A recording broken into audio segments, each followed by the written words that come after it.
अगर आप भी चाहते हैं कि राजा म्यूजिक की वीडियो सबसे पहले आप तक पहुंचे, तो लाल बटन दबाकर चैनल को सब्सक्राइब करना और साथ में बेल आइकन बटन दबाना न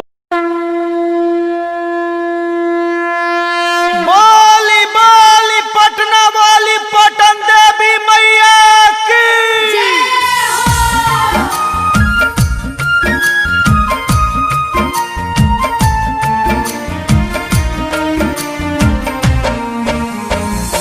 म्यूजिक बाय आंसू स्टूडियो रसूलपुर।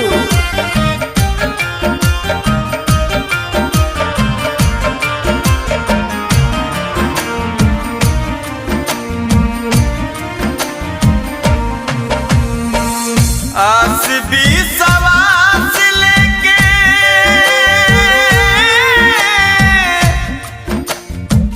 आस भी सवास लेके पास आइल बानी का कहीं हम राउर सब जनतानी एक ही बेटा बिनु हे महारानी नगर में आजो बाजन कहानी।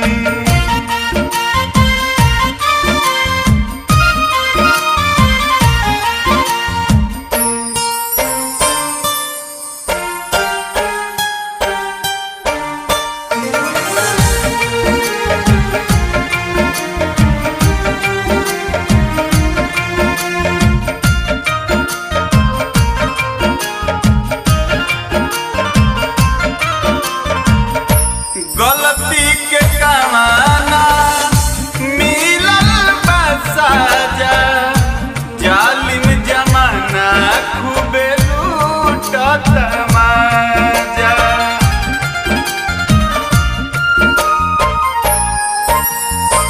हे माँ गलती के कमाना मिलल बसाजा, जालिम जमाना खूबे लूटत माजा। 12 बरिस से दुख झेलतानी, 12 बरिस से दुख झेलतानी, एक ही बेटा बिनु हे महारानी नगर में आजो बाजन कहानी।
दिल सही